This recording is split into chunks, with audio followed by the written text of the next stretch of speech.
The first thing Elias Crow noticed was the way the wind kept worrying at the hem of the cloth, like it wanted the truth more than either of them did.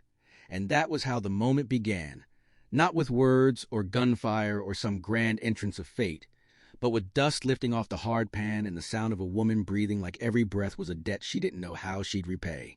And she stood there in the open yard of his spread-outside dry mesa, bare feet cracked and bleeding, hair tangled with burrs and dried sweat, holding a ragged length of canvas to her chest as if it were the last wall between her and something worse than death, while Elias crouched near the corral post with one knee in the dirt, hat pulled low, eyes narrowed not in judgment but in the careful way a man looks at a rattler before deciding whether to move or stay still.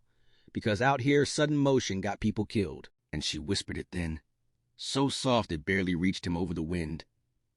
"I'm not clean like it," was a confession and a warning and a plea all tangled together. And for a long heartbeat he said nothing, because his mind had gone back 20 years to another voice saying something just as small and just as final, and he had learned since then that words spoken at the edge of ruin were heavier than lead, and he didn't know where to set them down. He studied her without staring, taking in the way her knees trembled, the way one thigh was dark with dried blood, the way her eyes kept flicking to the fence line as if she expected riders to crest a low ridge at any second. And he felt the old, familiar tightening in his chest that meant destiny had found him again despite all the miles he'd ridden to avoid it. And he told himself this was just another lost soul, another drifter pulled toward his water trough by thirst and bad luck.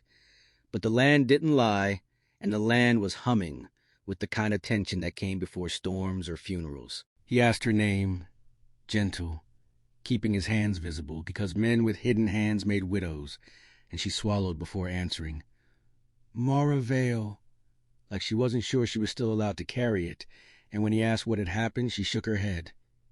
A tiny no that held too many memories to unpack, and said only that she'd walked 3 days, maybe 4, that the sun had burned her thoughts thin, and the nights had been full of voices she couldn't outrun.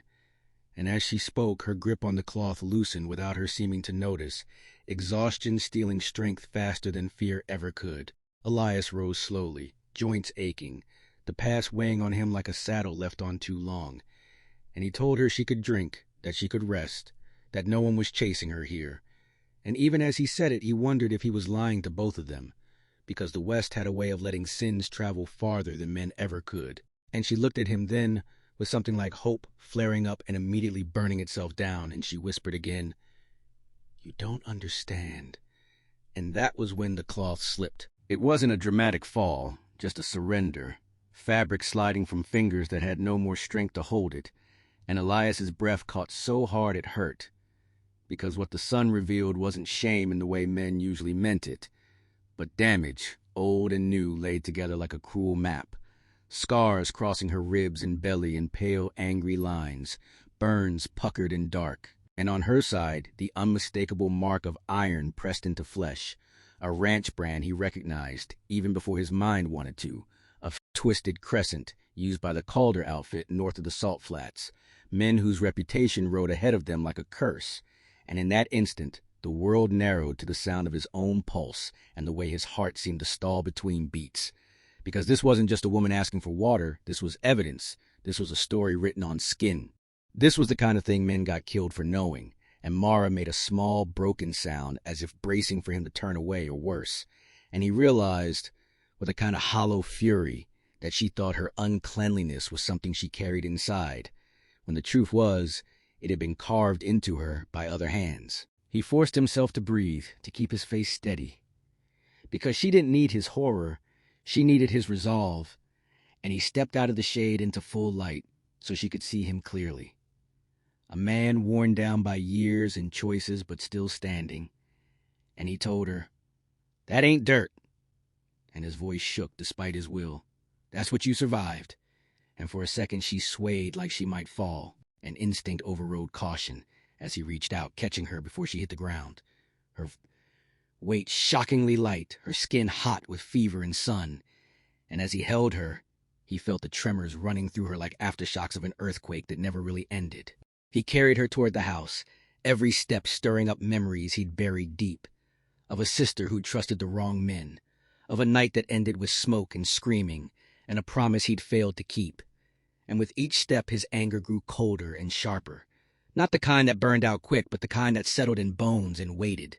And as he laid Mara on the narrow bed by the window and turned to fetch water, he caught sight of the horizon again, dust rising faint and far off maybe.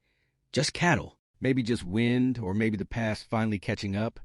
And his heart, already stopped once that day, began to pound as he understood that by letting the cloth fall, by letting him see, fate had bound them together, and whatever was riding toward Dry Mesa now would not leave the same way it came. Night came down on Dry Mesa like a held breath, finally let loose. The sky bruised purple and black, while Elias Crow sat at the small table with a lantern guttering between him and the truth he could no longer pretend to outrun, because Mara Vale lay on the bed behind him, fever-dreaming and whispering names that weren't his, names that sounded like prayers gone unanswered.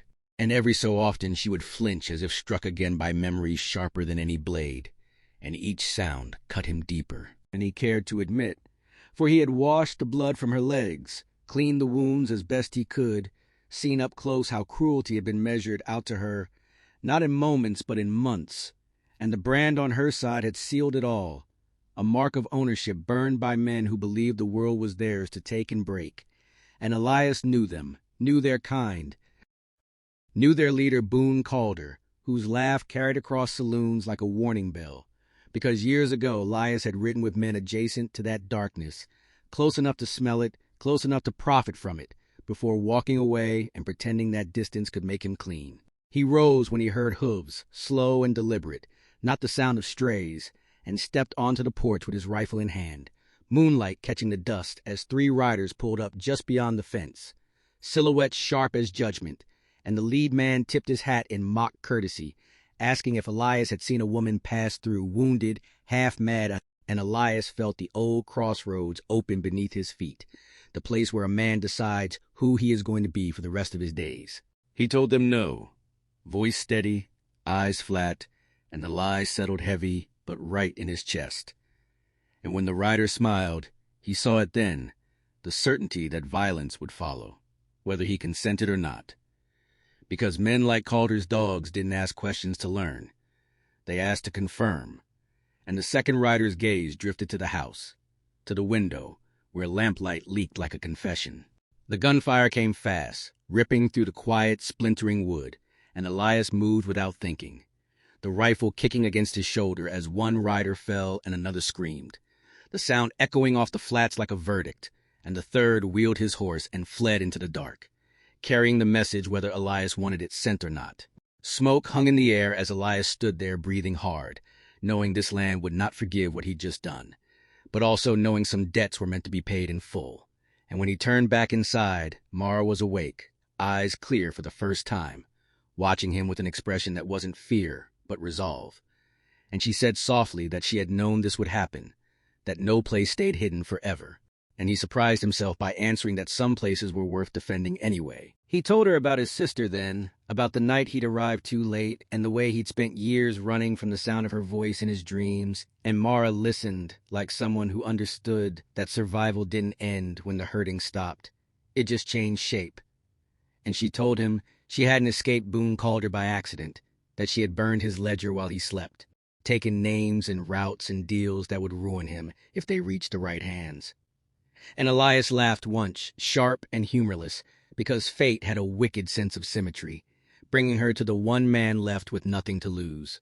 By dawn the posse came, not Calder's men, but the law from Red Bluff, drawn by smoke and rumor, and Elias handed over the ledger Mara had hidden beneath the floorboard, watched the sheriff's face harden as he read, watched the future tilt in a direction it hadn't dared to before.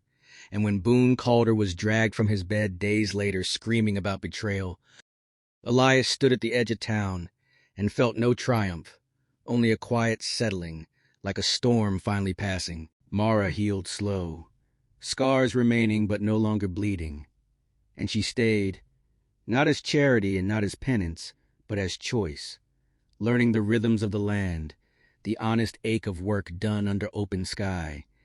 And some evenings they sat on the porch saying nothing, letting the wind carry what words could not. Two broken lives finding a shape that fit. On the morning she first laughed without flinching, Elias realized his heart had started beating again in a way he'd forgotten was possible. Not loud or reckless, but steady. And he knew then that being clean was never about what the world did to you, but what you chose to do after. And as the sun rose over dry mesa, painting the horizon with the promise of another hard-earned day, their story settled into the land, like a truth finally spoken. And if this tale of fate, survival, and hard-won love stirred something in you, if you believe the Wild West still has stories worth telling, don't ride on alone.